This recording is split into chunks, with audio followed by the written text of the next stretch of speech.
একদল জিনপরি মানুষের আকৃতি নিয়ে বরযাত্রী ভেসে আনুমানিক রাত 2:30টার দিকে আমার নৌকার সামনে এসে দাঁড়ায়। আমাকে বলে, এই মাঝি, আমাদেরকে ওপারে নামিয়ে দাও, আমাদের খুবই দ্রুত যেতে হবে। আমি দেখে বুঝতে পারলাম দেখতে মানুষের মতো হলেও অনেক লম্বা লম্বা, যার কারণেই আমি খুব সহজেই বুঝতে পারলাম আমার সাথে কিছু অ্যাবনর্মাল ঘটনা ঘটে যাচ্ছে। পরবর্তীতে এই ঘটনা আমার জীবনে অনেক বড় প্রভাব ফেলে, যা আমি কখনো চিন্তাও করতে পারিনি। আজকের এই ঘটনা ঘটে যায় শামীম ভাইয়ের সঙ্গে। আমি শামীম ভাইয়ের হয়ে আপনাদের সামনে উপস্থাপন করছি। তাহলে চলুন শুরু করা যাক। আমি শামীম, ইন্টার সেকেন্ড ইয়ারে পড়াশোনা করি। আমার বাবা একজন মাঝি। তিনি সাধারণত নৌকো নিয়ে মানুষের উপকার করে থাকেন, অর্থাৎ বর্ষা মাসে নামে মাত্র কিছু অর্থ নিয়ে মানুষকে এক জায়গা থেকে আরেক জায়গায় চলাচলে সাহায্য করতেন। এভাবে আর কতদিন? কাজেই আমার বাবা এবং আমার বাবার বন্ধু দুজন মিলে সিদ্ধান্ত নেয় নদীর ঘাট 2 বছরের জন্য লিজ নেবে। প্রিয় বন্ধুরা, আমাদের বাড়ির সামনে একটা বিশাল নদী। নদীর দুপার দিয়ে রাস্তা সংযোগ হয়েছে, কিন্তু মাঝখানে কোনো ব্রিজ নাই। কাজেই মানুষের এই পার থেকে ওই পারে যাওয়ার একমাত্র পরিবহন ছিল নৌকা। যখন মানুষ পূর্ব পার থেকে পশ্চিম পারে যাইতো, ওই নৌকাতে চড়ে পশ্চিম পারে আসতো, আবার পশ্চিম পার থেকে যখন পূর্ব পারে যাইতো তখন ওই নৌকাতে করেই যাইতো। এছাড়া কোনো উপায় ছিল না। সেই সময় কোনো ব্রিজ সেখানে ছিল না, কিন্তু বর্তমানে এখন একটা বড় ব্রিজ সেখানে তৈরি হয়েছে। তো কাজেই আমার বাবা এবং আমার বাবার বন্ধু দুজন মিলে সিদ্ধান্ত নেয় এবার আমরা এই ঘাটটি লিজ নেব 2 বছরের জন্য। যেমনি কথা তেমনি কাজ। উপর মহলকে হাত করে আমার বাবা এবং আমার বাবার বন্ধু মোটা অঙ্কের টাকার বিনিময়ে 2 বছরের জন্য সেই ঘাটটা লিজ নিয়ে নেয়। তবে তারা আমাদেরকে একটা শর্ত দিয়ে দেয়, যেভাবে হোক না কেন 24 ঘন্টায় নৌকো নিয়ে আমাদের ঘাটে থাকতে হবে, যাতে করে একটা মানুষও তোমাদের জন্য কোনো অপেক্ষা করতে না হয়। যখন আসবে সঙ্গে সঙ্গেই তাকে নদী পার করে দিতে হবে, বেশি অপেক্ষা করানো যাবে না। কাজেই আমার বাবা এবং আমার বাবার বন্ধু সিদ্ধান্ত নেয় আমরা 24 ঘন্টা করে ডিউটি করব। অর্থাৎ 24 ঘন্টা আমি করব, পরের 24 ঘন্টা তুই করবি। কাজেই একজনের একদিন পর পর ডিউটি পড়ে। আর সে যখন ডিউটিতে আসে 24 ঘন্টার মধ্যে সে নৌকা ছেড়ে যেতে পারে না।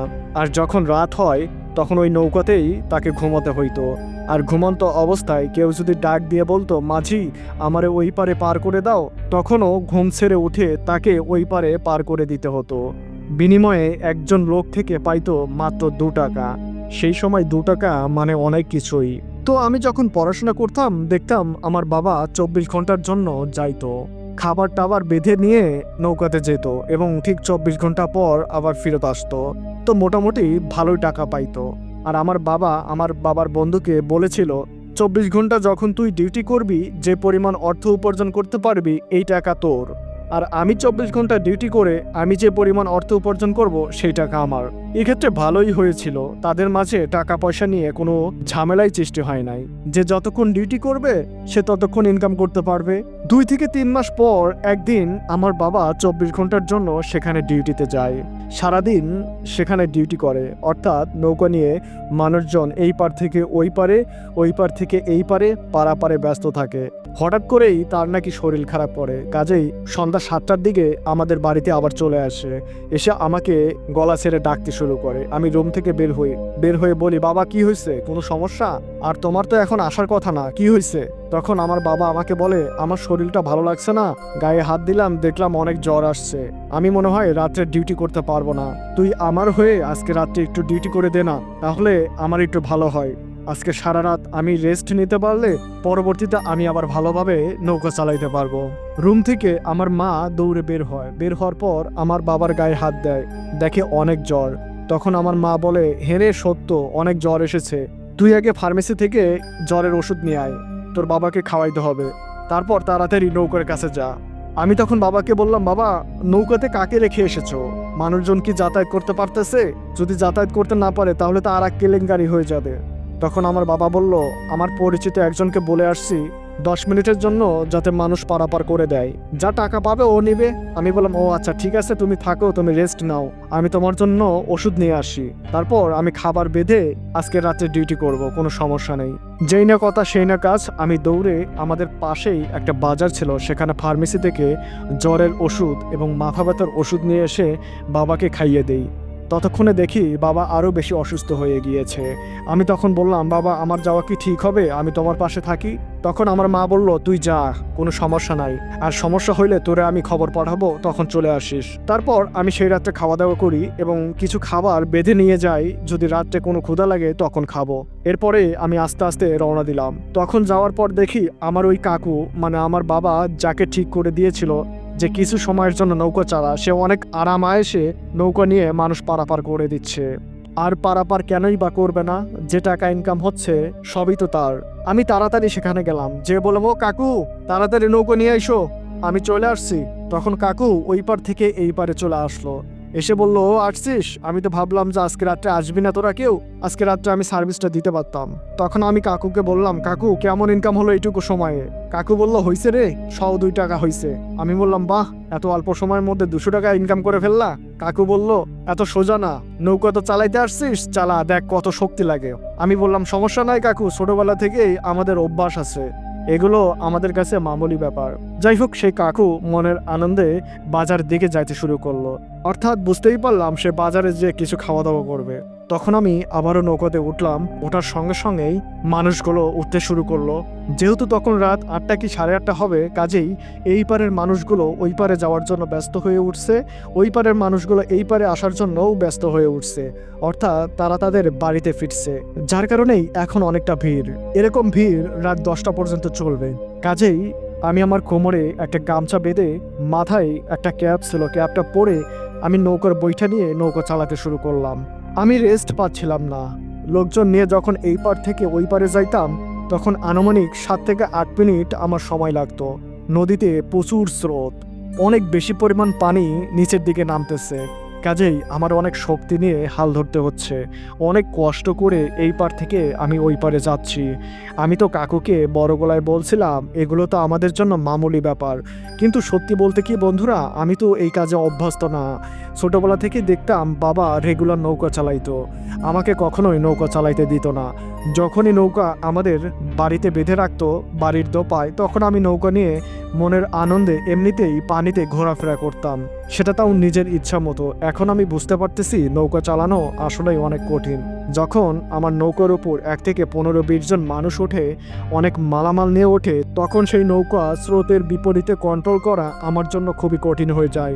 তো কি করার, অনেক কষ্ট করে আমি স্রোতের বিপরীতে নৌকা ঠেলে ঠেলে এই পার থেকে ওই পারে এবং ওই পার থেকে এই পারে আসতেছিলাম। এভাবে রাত 10টা পর্যন্ত আমি টানা কাজ করি। প্রচুর মানুষ আমি এই পার থেকে ওই পার, ওই পার থেকে এই পারে নিয়ে আসি। বিনিময়ে আমি বেশ কিছু অর্থও পাই। এটা দেখে আমার খুবই ভালো লাগতেছিল। কিন্তু বন্ধুরা, কিছু মানুষ আছে যারা কিনা নৌকো পার হওয়ার পর বলে আমার কাছে অর্থ নাই, তারপর সে চলে যায়। কিছু করার নাই, এটা মেনে নিতেই হবে। তো রাত 10টার পর যখন মানুষ কমে আসে, তখন আমি ভাবলাম এখন একটু রেস্ট নেওয়া দরকার। তখন নৌকা আমি পূর্ব পারে ঠেকিয়ে বিশ্রাম নিতে শুরু করলাম। আমার কাছে ছিল মুড়ি, কাঁচামরিচ আর কাঁচা পেঁয়াজ। আমি সেটাই খেতে লাগলাম। কিছু সময় মুড়ি আর কাঁচামরিচ খাওয়ার পর দেখি ওই পার থেকে মানুষ আমাকে ডাকতেছে, বলতেছে, কি আছিস, তাড়াতাড়ি আয়, আমাদেরকে পার করে দে, আজকে আকাশের অবস্থা ভালো না, তাড়াতাড়ি বাড়িতে যেতে হবে। আমার কোনো খেয়ালই নাই যে আকাশের অবস্থা কি। এই কথা শোনার পর আমি আকাশের দিকে তাকাই। হ্যাঁ সত্য, কালো ঘুটঘুটে অন্ধকার, কোনো জ্যোৎস্নার আলো নেই, কোনো তারা দেখা যাচ্ছে না, আর মেঘগুলো যেন দল বেঁধে ঘোরাঘুরি করতেছে। তা আমি মুড়ি খাওয়া বন্ধ করে দিয়ে আবারও নৌকা নিয়ে ওই পারের দিকে আগাতে লাগলাম। সেখানে পৌঁছানোর পর দেখি 2টা মানুষ আমার জন্য অপেক্ষা করতেছে। আমি বললাম, আপনারা দুজনই? তারা বললো, হ্যাঁ আমরা 2 জন। আমি বললাম, কিছু সময় ওয়েট করেন, আর 2-1 জন আসুক। তারা বললো, না বাবা, ওয়েট করতে পারবো না আজকে দেখ পরিবেশ খুব একটা ভালো না, যে কোনো সময় ঝড় বৃষ্টি আসতে পারে। বাবা তোর কাছে অনুরোধ, টাকা 2টা বেশি নে, কিন্তু আমাদেরকে ওই পারে তাড়াতাড়ি দিয়ে আয়। আমি বললাম, ঠিক আছে ওঠেন। 2 দুজন মানুষকে নিয়ে আমি বইটা ঠেলে ঠেলে ওই পারে যাই। তারপর তারা নেমে যায়। নামার পর তারা দুজন মিলে আমাকে 5 টাকা দিয়েছিল, বলেছিল 1 টাকা তোর জন্য বকশিস। তো যাই হোক, আমি সেই টাকাটা আমার থলের মধ্যে নিয়ে আবার মুড়ি খেতে শুরু করি। তারপর মুড়ি খাওয়া শেষ করে আমি হাত মুখ ধুয়ে নৌকার কোনায় বসে থেকে ওই পারের দিকে তাকিয়ে আছি, দেখি কেউ ডাকে কিনা। এভাবে থেমে থেমে মানুষ আসতে শুরু করে। আমিও নৌকা নিয়ে তাদেরকে বারবার পারাপার করে দেই। এটাই তো আমার ডিউটি আজকে রাত্রের জন্য, কিছু করার নাই। একজন মানুষ যদি ডাকে তাকে তো আমাকে পার করে দিতেই হবে। এতে আমার যে পরিমাণ পরিশ্রম হয়, বিনিময়ে সে আমাকে 2 টাকা দেয়। আসলে সেটা আমার জন্য লস, কিন্তু লস হলেও এটা আমাকে করতেই হবে। তো যাই হোক, আনুমানিক রাত 12টা পর্যন্ত আমি একটানা থেমে থেমে মানুষকে পারাপার করে দেই। রাত 12টার পর একদম নিস্তব্ধ হয়ে যায় আশেপাশের এলাকা। তখন আর মানুষ আসে না। আমি তখন বুঝতে পারি এরপর আর কোনো মানুষ আসবে না। কাজেই আমি আমার নৌকাটা পশ্চিম পাড়ে ঠেকিয়ে নৌকার উপর মশারি টানাই। তারপর আমি নৌকার উপরে একটা বালিশ দিয়ে শুয়ে পড়ি। আমি প্রচুর ক্লান্ত ছিলাম। শোয়ার সঙ্গে সঙ্গে আমি ঘুমিয়ে যাই। আনুমানিক রাত 2:30টার দিকে একদল লোক বরযাত্রী বেশে নৌকার পাড়ে এসে আমাকে ডাকাডাকি শুরু করে। আমার ঘুম ভাঙে একটা শব্দে, ও মাঝি ভাই, ও মাঝি ভাই, আমাদেরকে ওই পারে পার করে দাও না, খুব জলদি গো, বরযাত্রী নিয়ে আমরা আসছি, বিয়ে করতে যাচ্ছি। এই ডাকে আমার ঘুমটা ভেঙে যায়। আমি তখন বসে পড়ি। বসে আমি তখন পাড়ের দিকে তাকাই। কি অবাক করা, চারদিকে অন্ধকার, কিন্তু আমি তাদেরকে স্পষ্ট দেখতে পাচ্ছিলাম। অনেক লম্বা লম্বা মানুষ, আসলে তাদেরকে মানুষের আকৃতি দেখা যাচ্ছে। আমার তখন মাথায় একটা চিন্তা আসলো, এত লম্বা লম্বা মানুষ কোথা থেকে আসলো? আমি স্পষ্ট অন্ধকার রাত্রের মাঝেও মুখের আকৃতি বুঝতে পারতেছিলাম। দেখতে অনেকটা পাকিস্তানি মানুষের মতো চেহারা, অনেক লম্বা লম্বা সাদা পাঞ্জাবি এবং কারুর আবার কালো পাঞ্জাবি পরা। মাঝখানে একটা লোককে দেখতে পাই, সে আসলে বরবেশে দাঁড়িয়ে আছে, মাথায় একটা টুপি, বিয়ে করার জন্য যে পাগড়ি মাথায় থাকে সেরকম একটা পাগড়ি, আর হাতে একটা রুমাল মুখ চেপে আছে। তার আশেপাশে বেশ কিছু নারীও দেখতে পাচ্ছি, যারা কিনা খুবই সুন্দর। তখন আমি ভেবেছিলাম হয়তো কোন অঞ্চল থেকে তারা আসছে, আস্তে আস্তে অনেক রাত হয়েছে যেহেতু, তাহলে তারা অনেক দূর থেকে আসছে, আমাদের এলাকার কেউ নয়। আর আমি তাদেরকে চিনব না, তাদের দৈহিক গঠন থেকে বুঝতে পারছি তারা ভিন্ন অঞ্চল থেকে আসছে। আমি তখনও ভেবে নিচ্ছিলাম তারা হয়তো মানুষই। তারপর আমি নৌকা থেকে জাগার পর বলি, ঠিক আছে আপনারা আসুন। এই কথা বলে আমি মশারিটা খুলতে শুরু করি। মশারি ভাঁজ করার পর আমি এক নৌকার কোনায় যাই। তারপর তারা একে একে নৌকার মাঝে উঠতে শুরু করে। তারা ছিল আনুমানিক 10 থেকে 12 জন। সবাই উঠে বসে পড়ে, অনেক লম্বা লম্বা। আমি দেখে অবাক হয়ে যাই, এত লম্বা মানুষ আমি আমার জীবনে কখনোই দেখি নাই। আর যে সকল নারীগুলো ছিল তারা দেখতে অপূরূপ সুন্দর। এইরকম সুন্দর নারী আমি কখনোই দেখি নাই। আমি যখন বইটা নিয়ে নৌকা ঘোরাতে লাগলাম, তখন তাদের মধ্যে থেকে অপরূপ সৌন্দর্যের অধিকারী একটা মেয়ে এসে আমার সামনে এসে বসলো। কেননা নৌকার মাঝে খুব একটা জায়গা হচ্ছিল না, তারা এত লম্বা লম্বা মানুষ, কয়েকজনেই নৌকা যেন আমার ভরে উঠেছে। কাজেই ওই ভিড় থেকে একটা নারী আমার সামনে এসে বসলো। সেখানে একটু ফাঁকা জায়গা ছিল। সে আমার দিকে তাকিয়ে আছে, আমিও তার দিকে তাকিয়ে আছি। আমি শুধু অবাক হয়ে তাকিয়ে আছি, এইরকম সুন্দর কোনো মেয়ে মানুষ হইতে পারে? অপরূপ দেখতে। যাই হোক, আমি আস্তে আস্তে বইটা নিয়ে নৌকাটা ঘুরে দিলাম। তারপর পশ্চিম পাড় থেকে পূর্ব পাড়ে যাইতে শুরু করলাম। সেই মেয়েটি দেখি অপলক দৃষ্টিতে আমার দিকে তাকিয়ে আছে আর মিষ্টি মিষ্টি হাসতেছে। আমি বুঝতে পারি না সে কেন হাসতেছে। তো যাই হোক, আমি তার হাসি দেখতে দেখতে নৌকার বইটা ঠেলতে ঠেলতে কখন যে নদীর এই পার থেকে ওই পারে যাই আমি এইবার বুঝতেই পারি না। কেননা আমিও তাকে প্রাণ ভরে দেখতেছিলাম আর ভাবতেছিলাম, আল্লাহ, এরা কোন অঞ্চল থেকে আসছে? এইরকম চেহারা, সবাই অনেক লম্বা লম্বা, আর মেয়েগুলো এত সুন্দর। তো যাই হোক, ওই পারে যখন পৌঁছালাম তখন নৌকা একটা ধাক্কা দিল। আমি তখন বুঝতে পারলাম, হ্যাঁ, আমি নৌকার এই পারে চলে এসেছি। তারপর সবাই আস্তে আস্তে উঠতে শুরু করলো। ওঠার পর একে একে নামতে শুরু করলো। সবাই যখন নেমে গেল তখন সেই মেয়েটি আমার দিকে তাকিয়ে, এরপর তাদের দলের মাঝে কেউ একজন অন্য একটা ভাষায় তাকে ইঙ্গিত করে কোনো কথা বলল। আমি সেই ভাষাটা বুঝতে পারলাম না, কেমন যেন একটা ভাষা। তারপরে সেই মেয়েটি প্রস্তুত হয় এবং সেখান থেকে উঠে যায়। তারপর আস্তে করে নৌকা থেকে নেমে যায়, নেমে সামনের দিকে আগাতে শুরু করলো। আমি তখন সবাইকে ডেকে বললাম, কি ব্যাপার, সবাই চলে যাচ্ছেন? আমার টাকা দিবেন না? তখন তাদের মাঝে একজন বলল, ভাই আমাদের কাছে তো কোনো টাকা নাই, তুমি যেহেতু টাকা চাচ্ছ তাহলে এই জিনিসটা নাও, আমাদের ছোট অলংকার তোমার কাজে আসবে। তারপর সে আমার হাতে যেটা দিল আমি দেখতে পারলাম সেটা সোনার মতো দেখতে। আমি বুঝলাম হয়তো সোনা বা রূপা জাতীয় কিছু হবে, যেটা বিক্রি করে আমার কিছু টাকা হবে। আমি বললাম এটার তো অনেক দাম হবে, আমাকে দিয়ে দিলেন? সে বলল, ভাই আমাদের কাছে কোনো টাকা নাই, যা টাকা ছিল সব শেষ, এটা ছিল, এটা নাও। আমি নিতে চাইলাম না, কিন্তু তারা জোরাজোরি করেই আমাকে দিল। আমি সেটা নিয়ে সাবধানে রেখে দিলাম। ভাবলাম অনেক ধনী পরিবারের সবাই আমাকে এটা উপহার হিসাবে দিয়েছে, তাদের কাছে টাকা যা ছিল হয়তো শেষ হয়ে গিয়েছে, এজন্যই আমাকে এটা উপহার হিসাবে দিয়েছে। তো যাই হোক, সবাই আস্তে আস্তে নদীর পাড় থেকে উপরের দিকে উঠলো। সেখানে কোনো গাড়ি ছিল না, যার কারণে তারা হেঁটে হেঁটেই সামনের দিকে আমার চোখের আড়াল হয়ে গেল।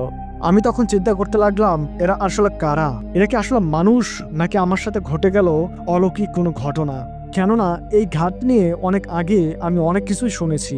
এই ঘাটে নাকি মাঝে মাঝে কিছু অলৌকিক ঘটনা ঘটে যায় মাঝির সাথে, তবে তারা কখনোই মাঝিকে ক্ষতি করে না। তো যাই হোক, আমি যেহেতু ভয় পাই নাই, কাজেই আমি নিজেকে সান্ত্বনা দিলাম, যা আছে আছে, আমি তো তাদের কোনো ক্ষতি করি নাই, আমি তো তাদেরকে নদীর এই পার থেকে ওই পার পারাপার করে দিয়েছি, তো তারাও তো আমার কোনো ক্ষতি করে নাই, তো পরবর্তীতে আমার কোনো সমস্যা হওয়ার কথা না। তো যাই হোক, তারপর আবারও আমি নৌকা ঠেকিয়ে যথারীতি ঘুমিয়ে যাই।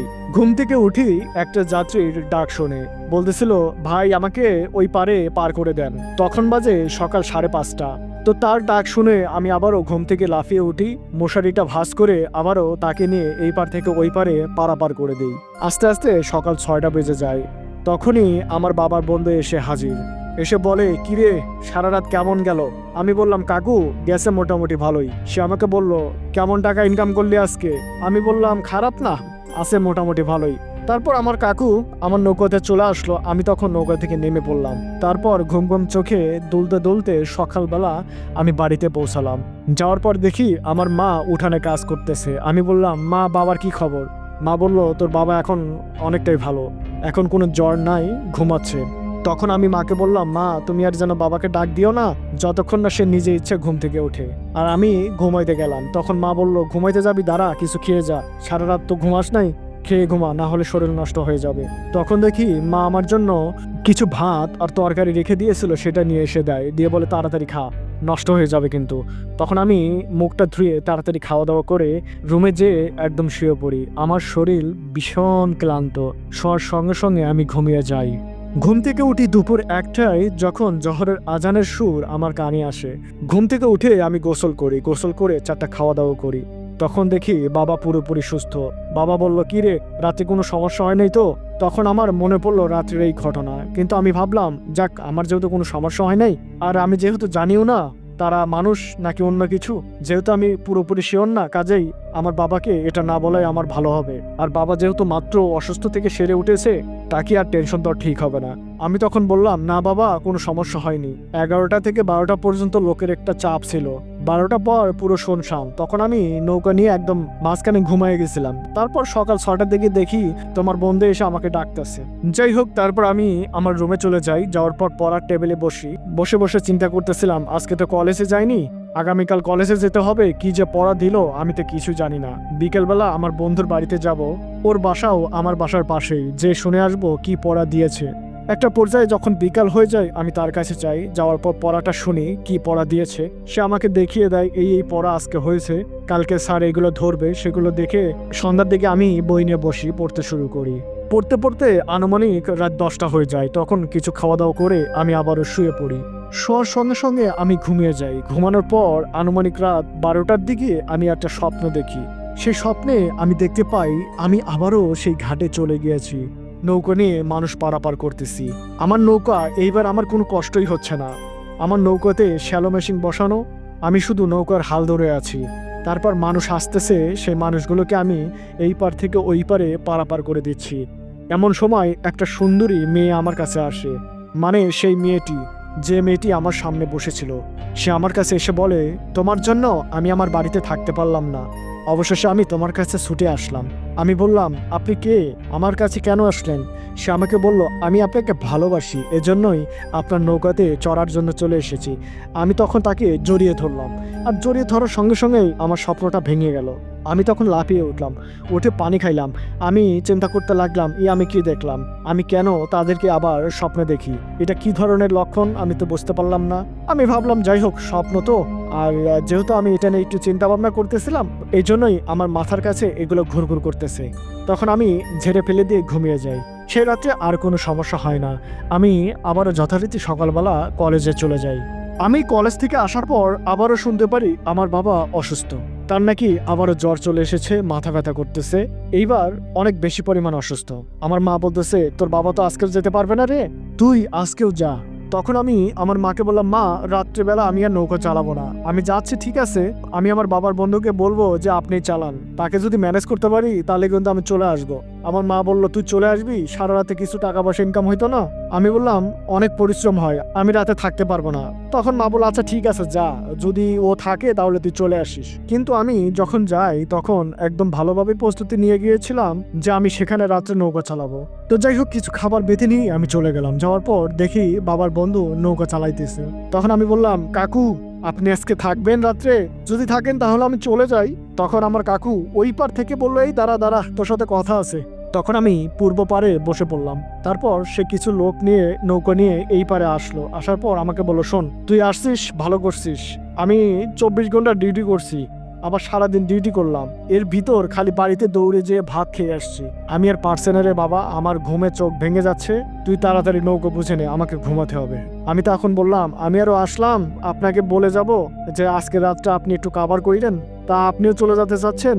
তখন আমার বাবার বন্ধু বলতেছিল, আমি আর পারবো না বাপ, তুই বাকি কাজটা কর, আমাকে যে এখন ঘুমাইতে হবে। আমি বললাম, ঠিক আছে যান। তারপর সে চলে গেল। আমি যথারীতি নৌকোতে উঠলাম, উঠে বইটা নিয়ে এক কোনায় বসলাম। আস্তে আস্তে লোক আসতে শুরু করলো। লোকগুলো এই পার থেকে ওই পারে নামিয়ে দিলাম, ওই পার থেকে এই পারে নামিয়ে দিলাম। এইভাবে রাত 12টা পর্যন্ত লোকগুলো পারাপার করে দিলাম। রাত 12টার দিকে পশ্চিম পারে নৌকা ঠেকিয়ে আবারও মশারি টানিয়ে আমি শুয়ে পড়লাম। আবারও আনুমানিক রাত 2:30 কিংবা 3টা এসে একজন আমাকে ডাকতেছে, বলতেছে, এই যে শুনছেন, এই যে শুনছেন। তারপর আমার ঘুমটি ভেঙে যায়। আমি দেখি পশ্চিম পাড়ে আবারও নদীর পাড়ে দাঁড়িয়ে সেই মেয়েটি যাকে কিনা আমি স্বপ্ন দেখেছিলাম। কিন্তু আজকে তার আশেপাশে সেই বরযাত্রী নেই, আর কেউ নেই, শুধুমাত্র সে একা এসেছে। তার পরনে ছিল একটা নীল ড্রেস, অপূরূপ সৌন্দর্য। তাকে দেখে আমি অপলক দৃষ্টিতে তাকিয়ে আছি। সে আমাকে বলল, আমাকে একটু ওই পারে পার করে দেন না। তখন আমি বললাম, ঠিক আছে আসেন। তখন সে নৌকার উপরে ওঠে। ওঠার পর সে আমাকে বলে, আমাকে একটু ওই পারে নামিয়ে দেন। তারপর আমি বইটা বাইতে বাইতে ওই পারের দিকে যাইতে লাগলাম। কিন্তু নদীর মাঝখানে যাওয়ার পর আমার নৌকা যেন ধাম করে থেমে গেল। মানে অনেকটা এমন ভাবে থামলো, মনে হচ্ছে নৌকার তলদেশ মাটির সাথে বেজে আছে। কিন্তু এত গভীর নদীতে এরকম তো হওয়ার কোনো কথা না। আমি অনেক চেষ্টা করতে লাগলাম নৌকাটা সেখান থেকে সরানোর জন্য, কিন্তু কিছুতেই নৌকা সরতেছিল না।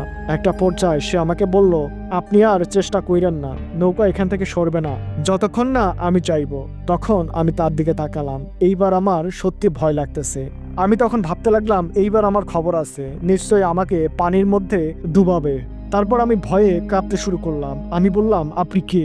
প্লিজ আমার কোনো ক্ষতি করবেন না, আমার বাবা মায়ের একমাত্র সন্তান আমি ছাড়া তাদের কেউ নেই, প্লিজ আমাকে মাফ করে দেন। সে আমাকে বলল, তুমি ভয় পাচ্ছ কেন? আমি তো তোমাকে মারার জন্য আসি নাই, আমি তোমার কাছে গল্প করার জন্য এসেছি।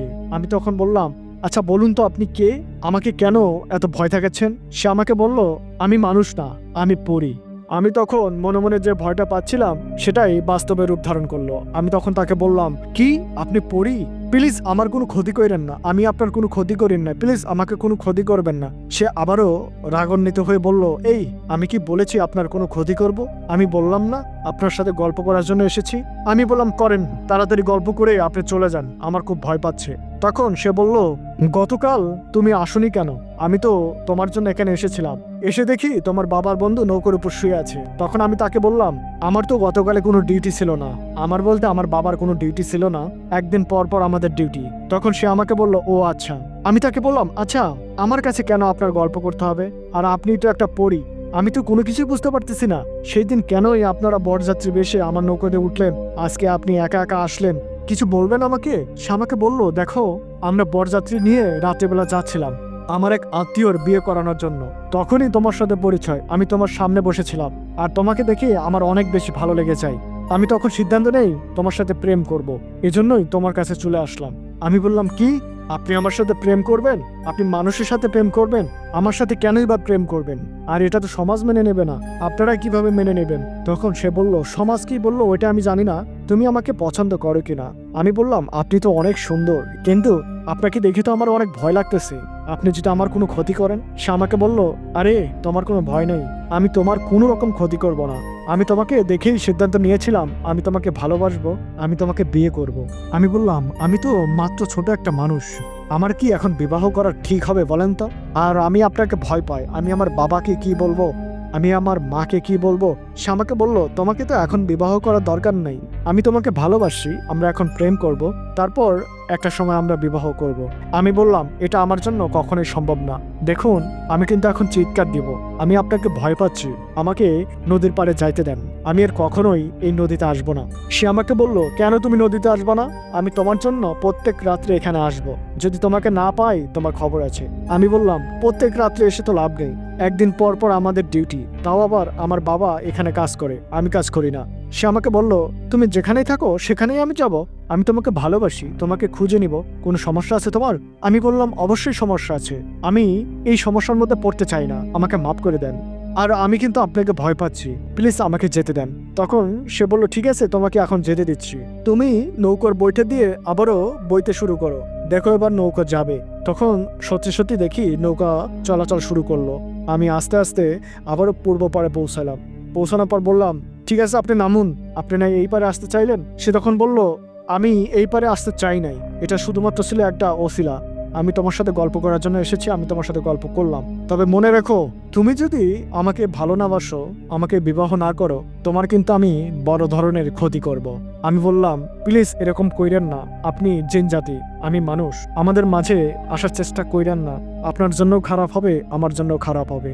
এই কথা বলার পর সে আর কোনো কথা বলল না, নৌকা থেকে নেমে উপর দিকে উঠতে শুরু করলো এবং উঠতে উঠতেই সেজন্য ওইখানে ভ্যানিশ হয়ে গেল, তাকে আর আমি দেখতে পাইলাম না।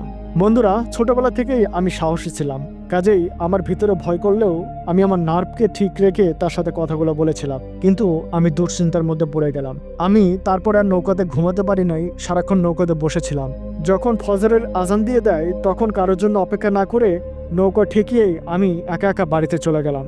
যাওয়ার পর মাকে ডাক দিলাম, মা বের হইলো, হওয়ার পর বললো, কি রে তুই এত সকালবেলা, কেবল ফজরের আজান দিচ্ছে, তোর না 6টার দিকে আসার কথা, এখন যদি কোনো মানুষ আসে তাহলে তাকে কে পার করে দিবে? তখন আমি বললাম, মা আমার শরীর ভালো না, আমি সারা রাত ঘুমাতে পারিনি, এই জন্য আমি চলে আসছি। তখন মা আমার মাথায় হাত দিয়ে বলল, কি হয়েছে তোর, কোনো সমস্যা হয়েছে? আমি বললাম, কোনো সমস্যা হয় নাই, আমাকে ঘুমাতে হবে। তারপর কোনো কথা না বলে আমি রুমে চলে যেয়ে ঘুমিয়ে পড়লাম। বন্ধুরা, এই বিষয়টা যদি এখানেই শেষ হয়ে যেত তাহলে আমার জন্য খুবই ভালো হইতো, কিন্তু এই বিষয়টা এখানে শেষ হয় না।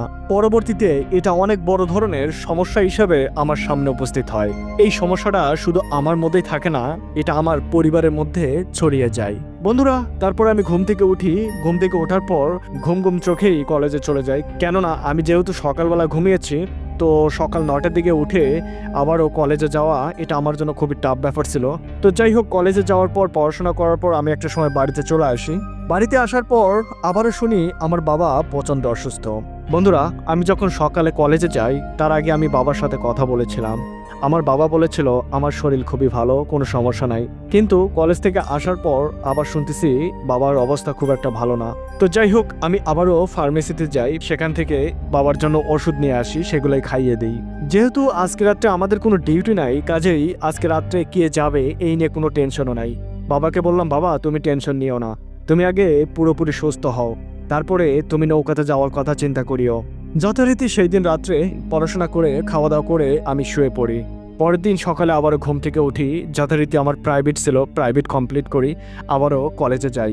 তো সকালবেলা আমি যখন প্রাইভেটে যাই তখন আমার বাবা পুরো সুস্থ। তো তখন বাবা আমাদেরকে বলতেছিল, যাক অবশেষে আমার শরীরটা ভালো হলো। তো তারপরে আমার বাবা সকালবেলা দেখলাম কিছু খেয়ে দিয়ে ঘাটের উদ্দেশ্যে রওনা দিয়েছিল। আমি তো অনেক খুশি যে যাক বাবার অসুখ সেরে গিয়েছে। কিন্তু বন্ধুরা, আমি যখন কলেজ থেকে 4টার পর বাড়িতে ফিরি, একটা প্রাইভেট কমপ্লিট করার পর, তখন বাড়িতে ফেরার পরেই আমি জানতে পারি আমার বাবা আবারও বাড়িতে চলে এসেছে। তার নাকি প্রচণ্ড অসুস্থতা। আমি বললাম, বাবা আবার কি হলো তোমার? বাবা বলল, আমি কেন যেন ওই ঘাটেই যেতে পারতেছি না, আমার বাড়িতে খুবই ভালো লাগতেছে, কিন্তু যখনই আমি ঘাটেতে নৌকোতে উঠি তারপর থেকেই আমার শরীর আস্তে আস্তে অসুস্থ হতে শুরু করে। আমি বুঝতে পারতেছি না আমার কেন এমন হচ্ছে। আমি বললাম, বাবা এটা তোমার শারীরিক দুর্বলতা, তুমি যখন ঘাটে নৌকার বৈঠা হাতে নাও তোমার জন্য কষ্ট হয়ে যায়, আমার মনে হয় তোমার রেস্টের প্রয়োজন। আমার বাবা বলে, রেস্টের প্রয়োজন আমার নেই, আমি এর আগেও অনেকবার অসুস্থ হয়েছি, আমি জানি আমার শরীর কেমন, কিন্তু আমি তো এখন পুরো সুস্থ, তাই না? আমি যখন ঘাটে যাই তারপরে আমি অসুস্থ হয়ে যাই, আমাকে কেন যেন বাড়িতে আসার জন্য কেউ বাধ্য করে। তখন আমি বাবাকে বললাম, বাবা তাহলে তোমার আজকে রাত্রে যাওয়ার দরকার নেই, আজকে রাত্রে দেখি কোনো লোককে ম্যানেজ করা যায় কিনা। আমার বাবা বলল, হ্যাঁ লোক ম্যানেজ কর, কেননা তোর তো আবার সামনে পরীক্ষা, তোর তো রাত্রে যাওয়া অনেক কষ্ট হয়ে যায়, পরের দিন তো তুই ক্লাসও যাইতে পারিস না, তার চেয়ে দেখি কোনো লোককে ম্যানেজ করা যায় কিনা। তো সেই দিন বিকেলবেলা আমার বাবা আমার এক বড় চাচুকে ম্যানেজ করে যে সেইখানে যাওয়ার জন্য। আজকের রাত্রে সেজন্য ওই ঘাটে উপস্থিত থেকে নৌকা নিয়ে লোকগুলো পারাপার করে। আমার বড় চাচু সেক্ষেত্রে রাজি হয়ে যায়। সেই দিন রাত্রে তিনি সেই ঘাটে দেখভাল করেন। পরের দিন তো আমাদের কোনো ডিউটি ছিল না, পরের দিন যথারীতি আমার বাবার বন্ধু 24 ঘন্টা ডিউটি করে। কিন্তু বন্ধুরা, 24 ঘন্টা ডিউটি শেষ হওয়ার পরে সকাল থেকে ডিউটি পড়ে আমাদের।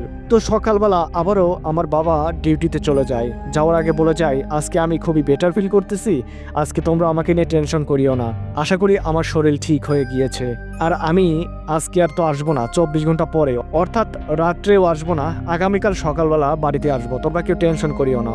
আমি ভাবলাম হয়তো সবকিছু ঠিকই হয়ে গিয়েছে। তারপর বাবা চলে যায়, আমি যথারীতি আমার পড়াশোনা, আমার স্কুল কলেজ যেগুলো ছিল সেগুলো কমপ্লিট করি। কলেজ থেকে আসার পর দেখি আমার বাবা এখনো আসে নাই। আমার খুবই ভালো লাগতেছিল যে যাক অন্ততপক্ষে বাবা আর অসুস্থ হয় নাই। তো মা বলল যে ঠিক আছে, তোর বাবার শরীর মনে হয় ভালো হয়ে গিয়েছে, আজকে তো আর আসে নাই। আমি মাকে বললাম, কয়েকদিন যাবত যে ধরনের অ্যান্টিবায়োটিক খাওয়ানো হচ্ছে শরীর ভালো না হয়ে উপায় আছে? তো একটু শারীরিক দুর্বলতা আছে, এটা একটু সামলিয়ে নিতে হবে। আমার মা বলল, সমস্যা নাই, তোর বাবাকে দুধ ডিম রেগুলার খাইতে দিচ্ছি, আশা করি 2-1 দিনের মধ্যে শরীর ভালো হয়ে যাবে আরো। তো যাই হোক, আমি যথারীতি সন্ধ্যাবেলা হাত মুখ দিয়ে পড়তে বসলাম। সন্ধ্যা 7টার দিকে আবারও আমার বাবা আমাদের বাড়িতে এসে হাজির। বাবাকে দেখে আমার খুবই খারাপ লাগতেছিল। তো বাবা আসার পর বলল, আমাকে ধর, আমাকে ধর। তারপর উঠানেই চেয়ারের উপর বসায় দেই। বাবাকে বলি, বাবা তুমি সারাদিন ডিউটি করলা, রাত্রেও বলে ডিউটি করবা বলে গেলা, তো চলে আসলা যে? বাবা বলল, আমার শরীরটা কেমন যেন খারাপ লাগতেছিল। সন্ধ্যা 6টার পর থেকে অর্থাৎ সূর্য ডোবার পর থেকে আমার শরীরটা কেমন যেন ভার হতে থাকে। আমি কেন যেন বুঝি না, আমি যখন ডিউটিতে যাই দিনের বেলা মোটামুটি খুব ভালোভাবেই করি, যখনই সূর্য ডুবে যায় আমি কেন যেন নৌকার উপর আর থাকতে পারি না। আমার কাছে মনে হয় এক ধরনের অদৃশ্য শক্তি আমাকে ওইখান থেকে তাড়ানোর জন্য উঠে পড়ে লাগছে। আমার শরীরটা এতটাই খারাপ হয়ে যায় যে মাঝপথে নৌকা নিয়ে আমি আর বাইতে পারি না। শেষে কিনা একজন লোক বৈঠা নিয়ে যাত্রীগুলো পারাপার করে দেয়, আমি চলে আসি বাড়িতে। এই দেখ তো, আমি এখন বাড়িতে আসছি, আমার খুব ভালো লাগতেছে, আমার কাছে মনে হচ্ছে আমি এখন সুস্থ। তো যাই হোক, আমি বললাম, বাবা ঘাটে কি কেউ আছে? বাবা বলল, না রে, আজকে কাউরে ম্যানেজ করতে পারি নাই, একটা ছেলেকে দিয়ে আসছি। বললাম যে আমার ছেলে আসতেছে, ততক্ষণে তুই নৌকাটা দেখ। আমি বাবাকে বললাম, বাবা তুমি আবারও আজকে আমার কথা বলে আসছো, আমি আর রাতে ওইখানে ডিউটি করব না। বাবা বলল, ডিউটি করবি না? ডিউটি না করলে কি খাবো? অভাবী সংসার, যা টাকা পয়সা ছিল এই টাকা দিয়ে তো ঘাট কিনে নিছি, এখন যদি সেইখান থেকে উপার্জন না করতে পারি তাহলে কি খাবো? তখন আমি দেখলাম আমার বাবা তো সত্য কথাই বলেছে, যদি ওই ঘাট থেকে আমরা যথেষ্ট পরিমাণ ইনকাম না করতে পারি তাহলে তো আমরা দিন শেষে আমাদের আসল টাকাই তুলতে পারবো না। আমি বললাম, ঠিক আছে বাবা, তাহলে আমি যাইগে। তখন আমি মাকে বললাম, মা আমাকে খাইতে দাও, আর কিছু খাবার আমাকে বেঁধে দাও, আমি তাহলে আজকে রাতে ডিউটি করে আসি। তখন মা যথারীতি আমার কথা শুনে আমাকে খাইতে দিল, কিছু খাবার আমার জন্য বেঁধে দিল। তারপর আমি সেগুলো নিয়ে নৌকার উদ্দেশ্যে রওনা দিলাম। তো সেখানে যাওয়ার পর দেখি আমার মতোই একটা ছেলে, আমি চিনি না কিন্তু আমার বাবা তাকে চেনে, সে আবার আমার বাবাকে চেনে, সে নৌকা চালাচ্ছে। আমি বললাম, ভাই এদিকে আসো, আমি চলে আসছি। সে আমাকে বলল, ও তুমি আসছো? মানে আমার গেট আপ দেখে সে বুঝতে পারছে যার আসার কথা ছিল সেই আমি। তারপর আসার পর বলল যে তুমি আসছো, ভালো হইছে। আমিও বাসায় যাওয়ার জন্য চিন্তা করতেছিলাম কার কাছে নৌকাটা দিয়ে যাব। যাই হোক, তোমার নৌকা তুমি বুঝে নাও, আমি চলে গেলাম তাহলে। আমি বললাম, ঠিক আছে ভাই, তোমাকে ধন্যবাদ, যাও তুমি। তারপর আমি নৌকা নিয়ে নৌকা বইতে শুরু করলাম। ঝাঁকে ঝাঁকে লোক আসে, আমি তাদেরকে পশ্চিম পাড় থেকে পূর্ব পাড়, পূর্ব পাড় থেকে পশ্চিম পাড়ে পারাপার করে দিতে লাগলাম। এইভাবে আনুমানিক রাত 10টা পর্যন্ত আমার খুবই ব্যস্ততার সাথে সময়গুলো কেটে যায়। রাত 10টা পর্যন্ত মোটামুটি ভালোই লোক আসে। রাত 10টার পর থেকে আস্তে আস্তে লোকের সংখ্যা কমতে থাকে। যখন রাত 12টা বেজে যায় তখন আর কোনো লোকই সেইখান দিয়ে যাতায়াত করে না। আর আমি তখনই নৌকাটা ঠেকিয়ে শোয়ার জন্য প্রিপারেশন নেই। যথারীতি নৌকার উপর সবসময় একটা মশারি থাকেই, একটা বালিশ থাকেই। তো মশারিটা টানিয়ে বালিশের উপর মাথা রেখে আমি ঘুমানোর জন্য চেষ্টা করি। অতীতে আমার সাথে যা হয়েছে আমার কিছুই মনে নেই। যেহেতু আমার বেশ কয়েকদিন নর্মাল গিয়েছে তাই আমি ভুলেই গিয়েছি অতীতের ঘটনাগুলো। কিন্তু বন্ধুরা, ঘুমানোর পর আবারও ঠিক আনুমানিক 2:30 বা 3টার দিকে একটা মেয়ে মানুষের কণ্ঠে আমার ঘুমটা ভেঙে যায়। কে আর হবে, সেই পরিটি পাড়ের ওই পাশ থেকে আমাকে ডাকতেছে, আমাকে বলতেছে, শুনছো? আমি তখন নৌকার উপর বসে যাই। অন্ধকার রাত্রেও তাকে সুস্পষ্টভাবে দেখা যাচ্ছিল।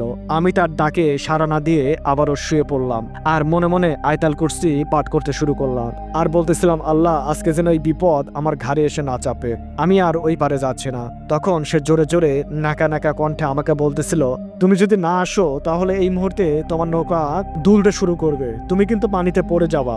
আমি তারপরেও শুনতেছিলাম না। তার কথা মতো 30 সেকেন্ড পর থেকেই আমার নৌকা দুলতে শুরু করলো। তখন আমি প্রচন্ড ভয় পেয়ে যাই। আমি চিন্তা করি, এইরকম অলৌকিক শক্তির অধিকারী একটা পরী আমার সাথে কি শুরু করলো। আমি তাৎক্ষণিক তাকে বললাম, আচ্ছা ঠিক আছে, আমি আসতেছি।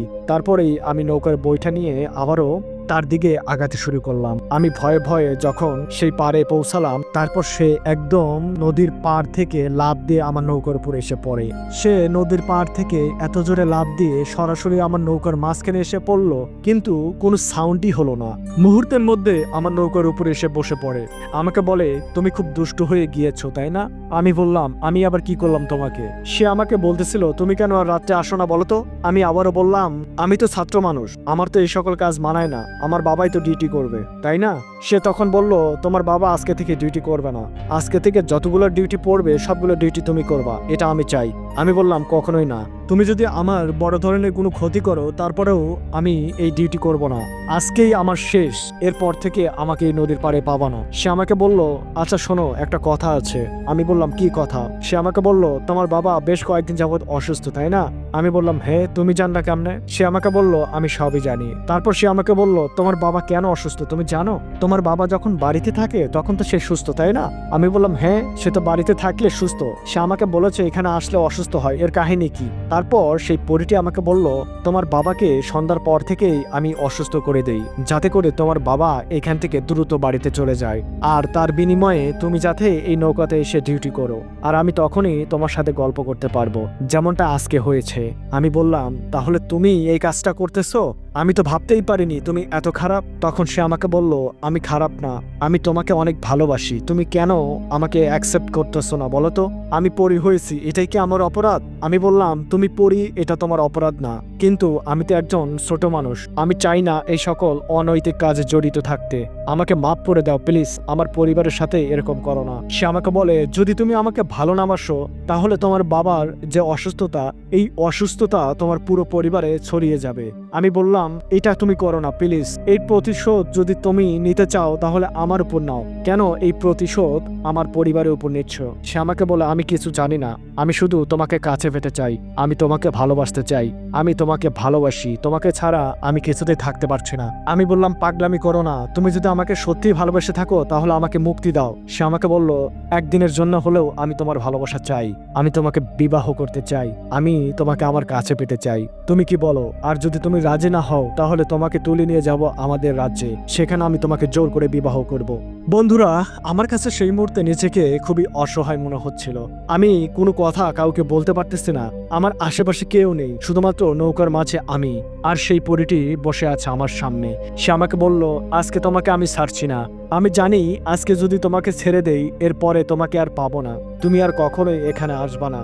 কাজেই আজকেই তোমার ভালোবাসা আমার দরকার। তুমি বলো, তুমি আমাকে ভালোবাসবা নাকি বাসবা না? যদি না বাসতে চাও তাহলে কিন্তু আমি বলে দিয়েছি তোমার কি ধরনের ক্ষতি হইতে পারে। তো বন্ধুরা, আমি অনেকক্ষণ ভেবেচিন্তে দেখলাম এর সাথে পাঙ্গা নেওয়া ঠিক হবে না। পরবর্তীতে কবিরাজ ধরে আমি একটা ব্যবস্থা করব।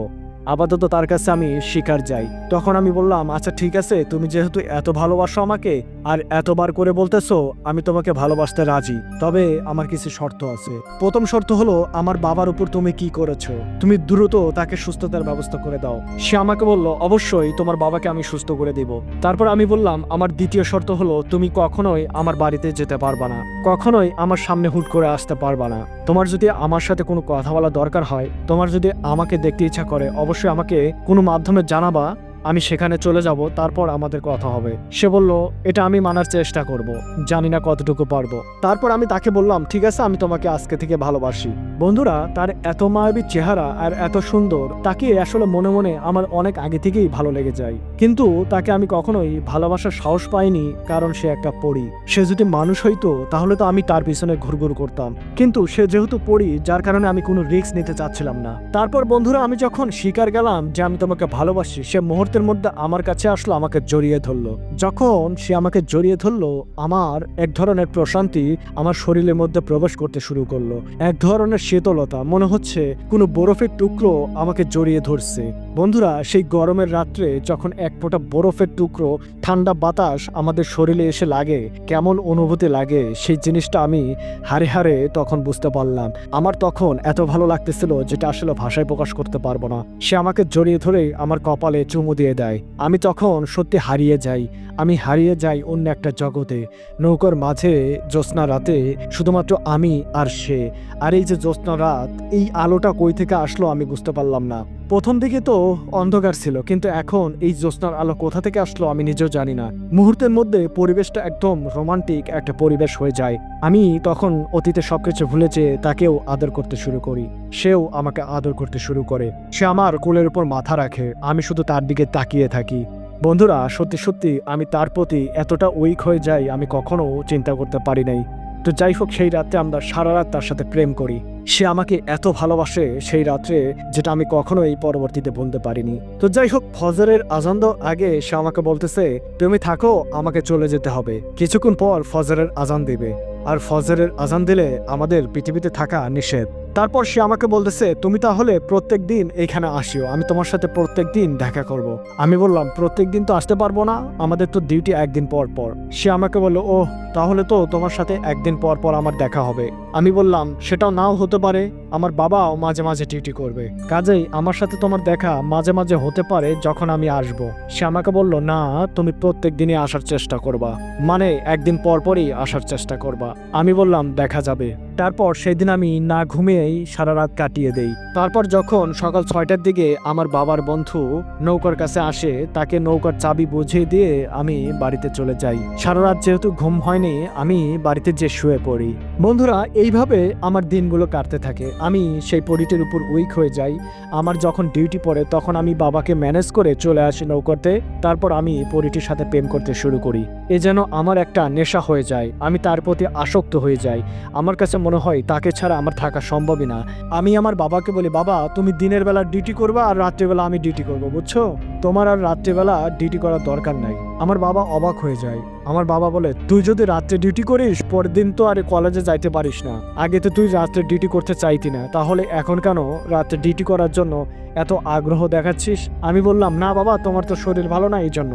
আমার বাবা বলল, আমি এখন পুরোপুরি ঠিক, তোকে যেটা বললাম সেটা কর, তুই মনোযোগ দিয়ে লেখাপড়া কর। এই কথা বলে বাবা আমার সামনে থেকে চলে যায়। কিন্তু আমি তো নাসের বান্দা, যেভাবে হোক যেদিন আমার ডিউটি পড়ে সেদিন আমি ডিউটিতে যাবই, কেননা সেই পরিটির সাথে আমি দেখা করবই। আর আমার বাড়িতে সেই পরিটি তো আসবে না, আমি তো আগে বলে দিয়েছি। কাজেই আমাদের প্রেম করার একমাত্র স্থান হচ্ছে সেই নৌকাটি। যখন একটা মানুষও থাকে না, সে তখন আমার সামনে আসে। এভাবে বন্ধুরা টানা 6 মাস আমার সাথে প্রেম চলে। টানা 6 মাসে আমি খুবই ক্লান্ত হয়ে যাই। এইভাবে রাত্রে ঘুম হয় না একদিন পর পর। তারপরের দিন আমি কলেজে যাই না। আমার লেখাপড়া অনেকটা খারাপ হতে শুরু করে। ইতিমধ্যে আমার কলেজে এইচএসসি এক্সামের জন্য টেস্ট পরীক্ষা চালু হয়। সেখানে আমি অংশগ্রহণ করি, কিন্তু দুর্ভাগ্যবশত 2 সাবজেক্টে আমার ফেল চলে আসে। আর এই খবরটা আমার মাস্টার, আমার শিক্ষকগণ আমার বাবাকে ডেকে বলে যে ওর ইদানিং কি হয়েছে জানি না, বিগত বেশ কিছুদিন যাবৎ সে পড়াশোনায় ব্যাপকভাবে অমনোযোগী। আগে অনেক ভালো পড়াশোনা করত, এখন কেন যেন ঠিক মতো কলেজে আসে না, আবার পড়াশোনাও করে না। এই জন্য আপনাকে ডাকছি, ওর কি সমস্যা বলুন তো। তখন আমার বাবা বলে, ওর সমস্যা কি আমি তো বলতে পারবো না, তবে আপনাকে কথা দিলাম আজকের পর থেকে ও পড়াশোনা ভালোভাবে করবে।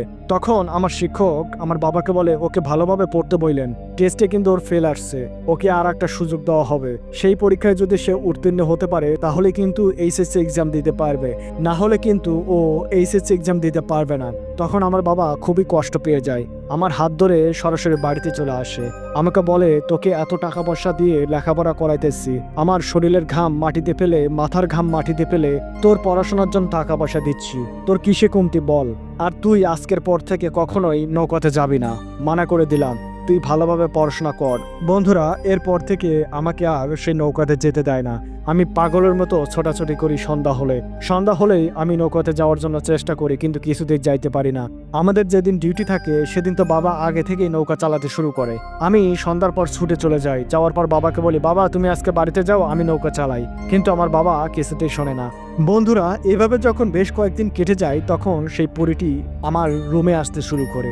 একটা পর্যায়ে সে আমার রুমে রেগুলারে আসতো, আমিও জিনিসটা সুযোগ পেয়ে যাই। সে আমার রুমে রাত্রেবেলায় আসতো, আমি রাত্রেবেলায় তার সাথে প্রেম করতাম। তখনও আমার পড়াশোনা হয় না। এভাবে আমাদের প্রেম চলতে থাকে। আমার কোনো উন্নতি না দেখে আমার বাবা মা একটা কবিরাজ আমাদের বাড়িতে নিয়ে আসার পর বলে, দেখেন তো এর কোনো সমস্যা আছে কিনা, এ কেন যেন ইদানিং অমনোযোগী, এর কথাবার্তা খুবই আশ্চর্যজনক লাগে। এখন কি যেন একা একা বলে, আর ওর স্বভাব একা একা থাকতে ও খুব ভালোবাসে, আগের মতো হাসি উজ্জ্বল নয়, পড়াশোনাও করতে চায় না, কেন যেন রাত্রেবেলায় একা একা বেরিয়ে পড়ে, আবার কোথা থেকে যেন উদয় হয়। আমাদের কাছে খুব একটা ভালো লাগতেছে না। তখন সেই কবিরাজটি আমার বাবাকে জানিয়েছিল, আপনার ছেলের সাথে একটা পরী থাকে, এই পরীটি আপনার ছেলেকে নষ্ট করে ফেলতেছে, এই পরীটি আপনার ছেলেকে ছাড়া থাকতে পারবে না, সে কোনো একদিন আপনার ছেলেকে নিয়ে তাদের রাজ্যে চলে যাবে। এই কথা শোনার পর আমার বাবা মা অবাক হয়ে যায়। তখন আমার বাবা মা বুঝতে পারে আমার আসল রোগের কারণ। আমার বাবা মা তারপরে নাকি সেই কবিরাজকে বলেছিল, যেভাবে হোক আমার ছেলেকে ওই পরীর হাত থেকে রক্ষা করেন। তারপরে কবিরাজ নাকি আমাদের বাড়িতে বেশ কিছু তাবিজ কবজ করে দেয় এবং সেই পরীটি যাতে আমাদের বাড়িতে আসতে না পারে সেই ব্যবস্থা করে দেয়। এছাড়াও সেই পরীটি আমার থেকে যাতে দূরে সরে যায় সেই ব্যবস্থা করে। বন্ধুরা, এই ঘটনাগুলো পরবর্তীতে আমি শুনেছিলাম। আমি আরও শুনেছিলাম সেই কবিরাজটি বলেছিল ওই নদীর ঘাট থেকেই নাকি আমার পিছু নিয়েছে এই পরীটি। এই পরীটিকে আমার কাছ থেকে সরানোর জন্য নাকি ওই নদীর পানি দরকার এবং ওই নদী থেকে একটা বড় মাছ দরকার। যদি ওই নদীর পানি আর একটা বড় মাছ নিয়ে আসতে পারে তাহলে নাকি আমার থেকে ওই পরীটিকে সারা জীবনের জন্য অনেক দূরে সরিয়ে দিতে পারবে। তো যথারীতি আমার বাবা নাকি সেই নদী থেকে পানি একটা বড় মাছের ব্যবস্থা করেছিল। সেই নদীর মাছ এবং পানি দিয়ে একটা তরকারি রান্না করা হয় এবং সেই জিনিসটা আমাকে খাওয়ানো হয়।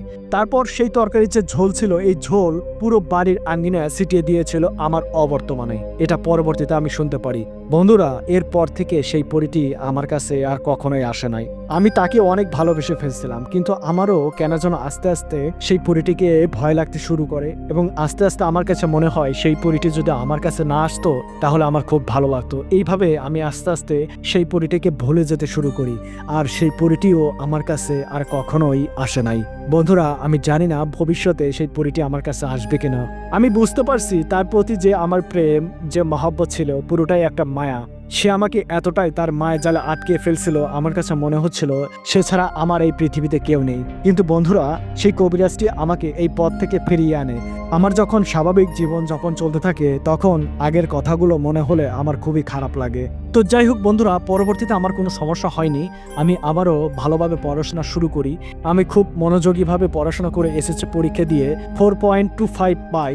তো যাই হোক বন্ধুরা, আমি অ্যাডমিশন পরীক্ষা দিয়ে একটা ইউনিভার্সিটিতে ভর্তি হই। আমি জানি না সেই পরীটি আমার লাইফে আর ফিরে আসবে কিনা। যদি কখনো সে আমার লাইফে ফিরে আসে আবারও আমি আপনাদেরকে জানাবো। সে পর্যন্ত সবাই ভালো থাকবেন, সুস্থ থাকবেন। আল্লাহ হাফেজ।